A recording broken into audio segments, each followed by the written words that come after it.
Hello students, मैं Devaki Meena, assistant professor समाजशास्त्र विभाग।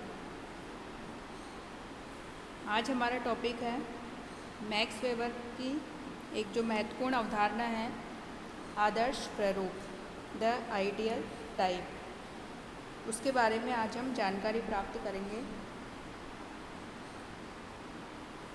तो मैक्स वेबर ने आदर्श प्रारूप की जो अवधारणा प्रस्तुत की है, ये बहुत महत्वपूर्ण अवधारणा है।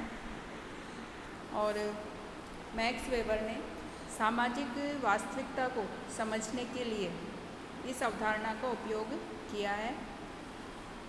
और आदर्श प्रारूप शोधकर्ता के अध्ययन का एक महत्वपूर्ण अंग है, जिसका प्रयोग वह घटनाओं की समानताओं और असमानताओं को ज्ञात करने तथा तुलना करने के लिए करता है। और आदर्श प्रारूप का मतलब नैतिक रूप से किसी प्रकार की जो आदर्श बातें होती है उनसे नहीं है, बल्कि वास्तविक जीवन में पाए जाने वाले तथ्यों में से एक मानक के रूप में या स्टैंडर्ड के रूप में विचारपूर्वक कुछ तथ्यों के चयन से हैं। और वास्तविक जीवन में से किन तथ्यों को आदर्श प्रारूप में चुना जाएगा, यह स्वयं जो अध्ययनकर्ता होता है उसके ऊपर निर्भर करता है। तो आदर्श प्रारूप है, उसकी आवश्यकता क्यों पड़ती है? इसके लिए मैक्स वेबर ने कहा है कि जो वास्तविक यथार्थ होता है समाज के बारे में या किसी भी घटना के बारे में, वो बहुत विशाल होता है, बहुत अधिक होता है। तो इस कारण संपूर्ण यथार्थ में से जो अध्ययन करता होता है कुछ भागों को अपने अध्ययन के लिए पसंद करता है। और यथार्थ को समझने के लिए आदर्श प्रारूप व्यक्तिनिष्ठता की ओर अधिक झुकाव रखते हैं।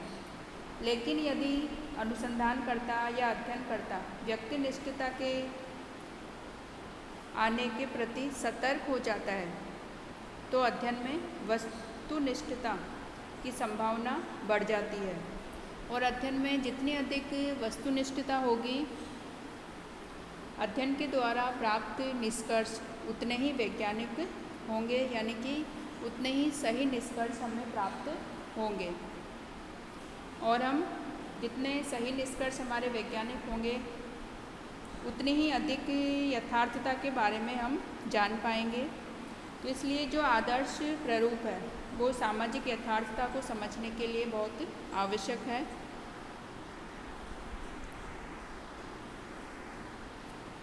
अब हम देखेंगे कि आदर्श प्रारूप का अर्थ क्या है। तो मैक्स वेबर ने जो आदर्श प्रारूप की जो परिभाषा दी है वो है कि आदर्श प्रारूप प्राक कल्पनात्मक मूर्त स्थितियाँ, यानी कि व्यक्ति, सामाजिक दशा, परिवर्तन, क्रांति या वर्ग है।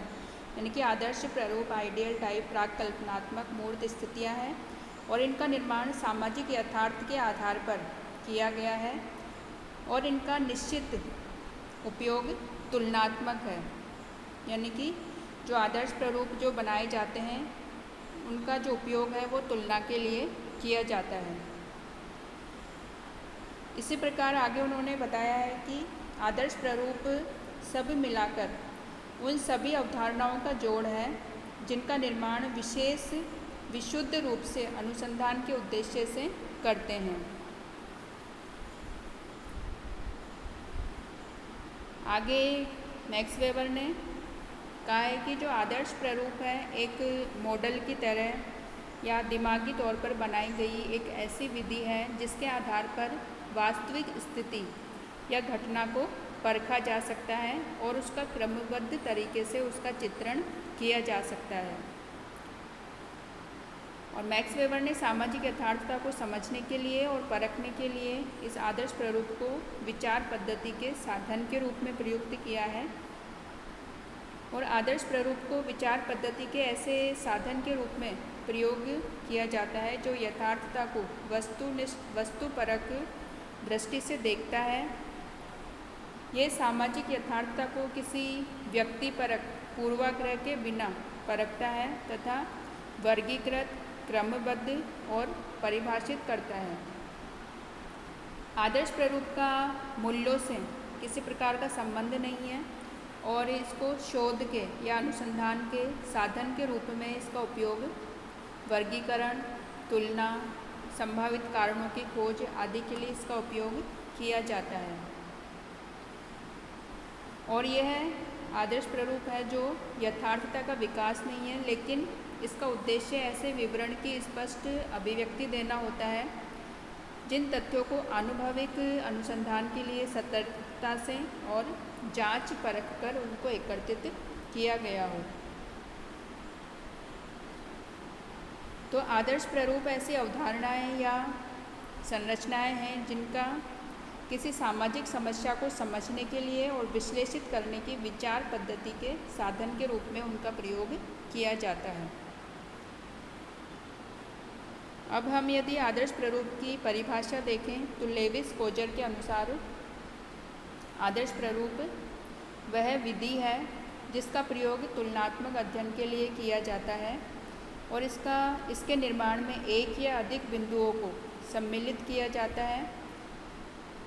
जहां आदर्श प्रारूप किसी एक व्यक्तित्व पर आधारित हो सकता है, वहीं इसका जो केंद्र है वो सामूहिकता, कलेक्टिविटी भी हो सकती है। तो इस प्रकार हम कह सकते हैं कि जो आदर्श प्रारूप का जो तात्पर्य है, अर्थ है, वो है कि कुछ वास्तविक तथ्यों के तर्क संगत आधार पर यथार्थ अवधारणाओं का निर्माण करना है और यह न तो औसत प्रारूप है और न ही आदर्शात्मक होता है, बल्कि वास्तविकता के कुछ विशिष्ट तत्वों के विचारपूर्वक चुनाव और सम्मेलन के द्वारा इसका निर्माण किया जाता है और इसका संबंध किसी भी प्रकार के मूल्यांकन से नहीं होता। तो इस प्रकार हम कह सकते हैं कि जो आदर्श प्रारूप है उसका उपयोग करके हम यथार्थता का पता लगाते हैं और आदर्श प्रारूप के साथ जो हमारा जो अध्ययन विषय है उसकी तुलना करते हैं और तुलना के आधार पर फिर हम सही जानकारी या सही यथार्थ को जान पाते हैं। अब हम देखेंगे कि आदर्श प्रारूप की संरचना किस प्रकार हम करते हैं या किस प्रकार आदर्श प्रारूप का निर्माण किया जाता है। तो आदर्श प्रारूप में सामान्य या औसत विशेषताएं नहीं, बल्कि इसमें प्रारूपिक या अनिवार्य विशेषताएं प्रकट होती है और आदर्श प्रारूप में या आइडियल टाइप में संपूर्ण ढांचे में से, यानी कि जो हमारा अध्ययन का विषय है संपूर्ण, उसमें से कुछ विशेषताओं को चुना जाता है, क्योंकि संपूर्ण ढांचा अस्पष्ट और भ्रमित करने वाला होता है और इसमें ऐसी विशेषताओं का चयन किया जाता है जो संबंधित अध्ययन के लिए विशेष रूप से प्रासंगिक होते हैं। यानी कि अध्ययन विषय से जो संबंधित जो विशेषताएं होती है, अवधारणाएं होती है, उनका चयन आदर्श प्रारूप में किया जाता है और आदर्श प्रारूप में उन घटनाओं, क्रियाओं या व्यक्तियों को चुना जाता है जो कि उस प्रकार की समस्त घटनाओं, क्रियाओं और व्यक्तियों के व्यवहार का प्रतिनिधित्व कर सके।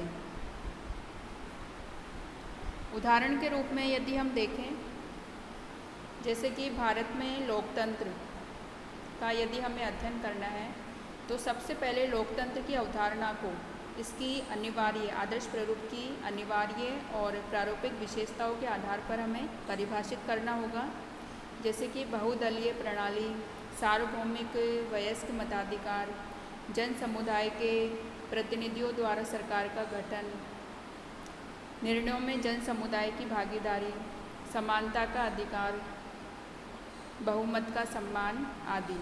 तो लोकतंत्र का जो आदर्श प्रारूप तैयार होने के बाद यह हमारे विश्लेषण की दिशा निर्धारित करेगा और हमारे विश्लेषण का साधन बनेगा।